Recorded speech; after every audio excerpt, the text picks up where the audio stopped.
She stood frozen, her heart pounding like a drum in her chest, as the judge's gavel slammed down, echoing through the courtroom.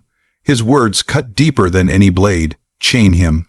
Her son, barely 17, was dragged forward by guards, his wrists and ankles bound in heavy iron shackles, the clinking metal a cruel reminder of a system that saw him as less than human.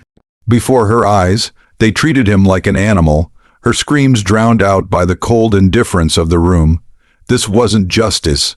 It was a public execution of dignity, and she was forced to watch.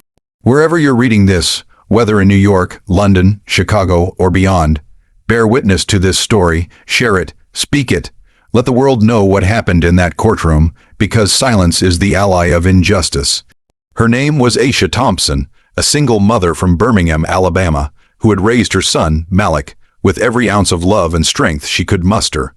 Malik was a bright kid, a high school junior with dreams of becoming an engineer. He was no stranger to the struggles of growing up black in a city, where history and prejudice still lingered like a shadow. But Aisha had taught him to keep his head high, to work hard, and to never let the world define him by its biases. On the morning of June 12, 2023, that world came crashing down.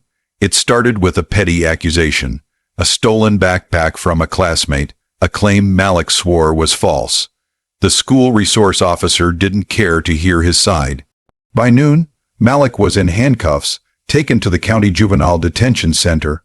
Aisha rushed to the station, her mind racing with fear and disbelief. She'd seen stories like this on the news, but never thought it would happen to her son. The charge was minor, a misdemeanor at worst, but the system didn't treat it that way. By the time Aisha reached the courthouse for Malik's hearing, the situation had spiraled into something far uglier. They sat in the courtroom, Aisha clutching her purse, her eyes locked on Malik, who stood in an orange jumpsuit, his usual confidence replaced by a quiet fear. The judge, a stern man named Harold Grayson, presided over the room with an air of authority that felt more like domination. Aisha had heard whispers about Grayson, his reputation for harsh rulings, especially against young black defendants. She prayed the rumors were exaggerated. They weren't. He began the hearing with a tone that dripped with disdain. "Malik Thompson, you stand accused of theft," Judge Grayson said, his voice cold and deliberate. "This court has no tolerance for delinquency, especially from someone like you." The words hung heavy, the phrase "someone like you," landing like a slap across Aisha's face.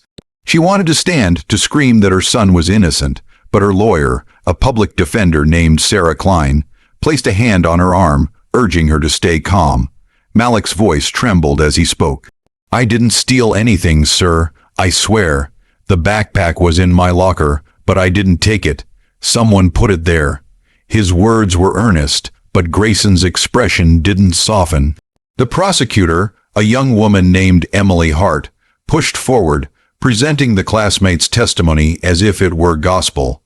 The victim identified Malik as the thief. She said, "We have the backpack recovered from his locker.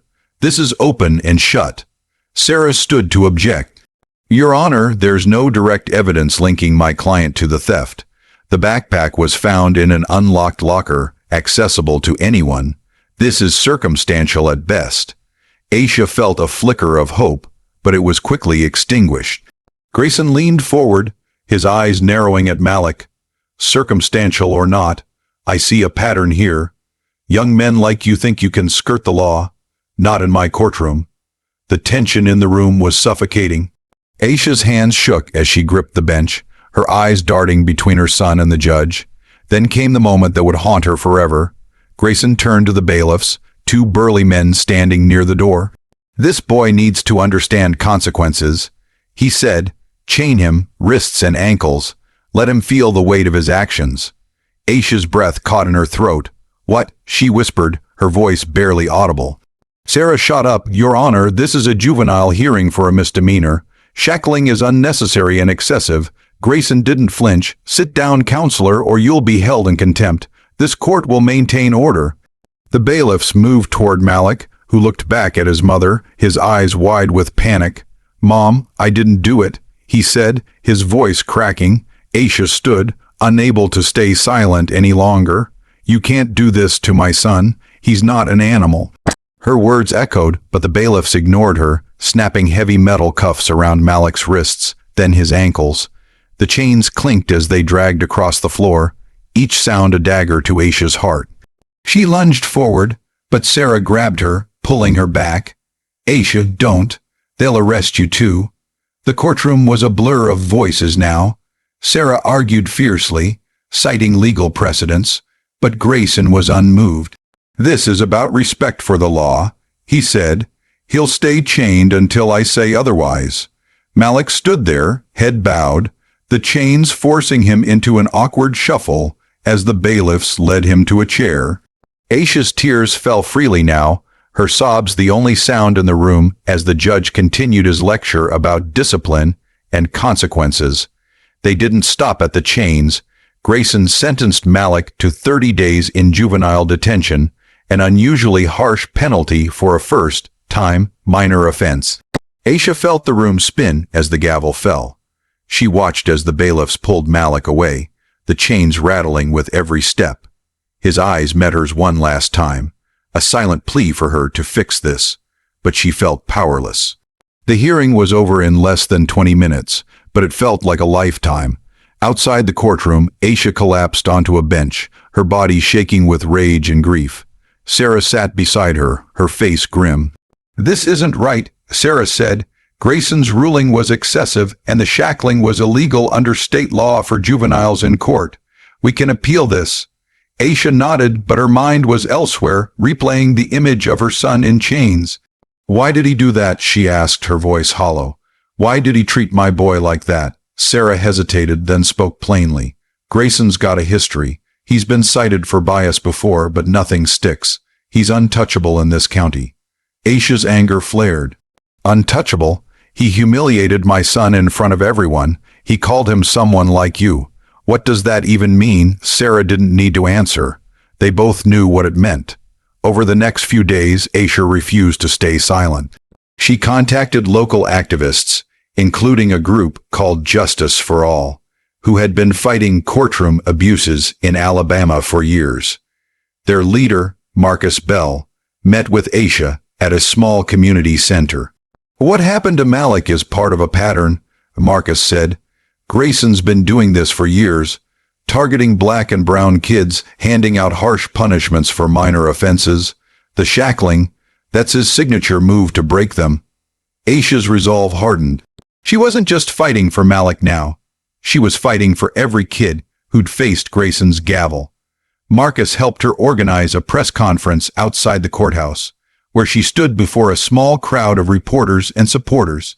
"My son is not a criminal," she said, her voice steady despite the tears in her eyes. "He's a child, and they chained him like an animal in front of me. This isn't justice. This is cruelty, and it has to stop." The story spread quickly. Local news outlets picked it up, and soon, social media was buzzing with #Free Malik. Protesters gathered outside the courthouse, holding signs that read "End Courtroom Cruelty" and "Justice for Malik." Aisha became a reluctant figurehead, her pain fueling a movement. But not everyone was on her side. Some in the community defended Grayson, calling him a tough but fair judge who was cleaning up the streets. Online, trolls attacked Aisha, accusing her of raising a thug and playing the race card. Each comment was a fresh wound, but she refused to back down. Sarah worked tirelessly on the appeal, uncovering more about Grayson's record. In the past 5 years, he had ordered shackling in over 40 juvenile cases, nearly all involving Black or Latino defendants. "This is systemic," Sarah told Aisha. "We're not just appealing Malik's case. We're going after Grayson's entire pattern of behavior." They filed a formal complaint with the State Judicial Oversight Board, citing violations of juvenile justice protocols and allegations of racial bias.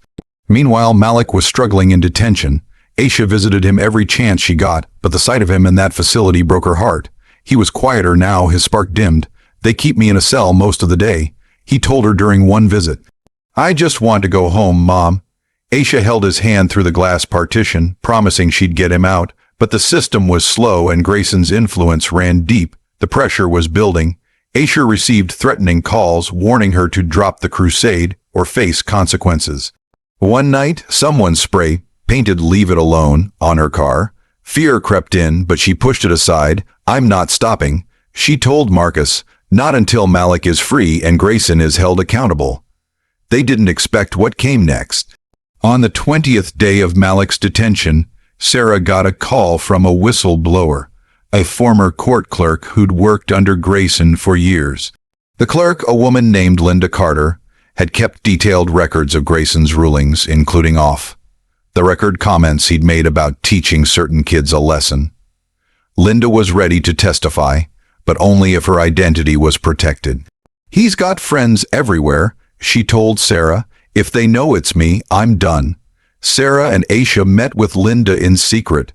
Her evidence was damning: notes, emails, and even recordings of Grayson's biased remarks. One recording captured him saying, "These kids need to be broken early or they'll never learn." Aisha's blood ran cold. This was the proof they needed, but using it would be risky. Linda feared retaliation, and Aisha worried about her own safety and Malik's. With the appeal hearing approaching, Sarah presented the evidence to the oversight board, keeping Linda's identity hidden. The board launched an investigation into Grayson, suspending him pending review. The news hit like a bombshell. Protests grew louder, and national media outlets began covering the story. Malik's case became a symbol of a broken system, sparking debates about juvenile justice and racial bias across the country. On the day of the appeal, Aisha stood outside the courthouse, surrounded by supporters. The new judge, a woman named Karen Ellis, reviewed the case and overturned Grayson's ruling, citing gross judicial misconduct. Malik was released that afternoon.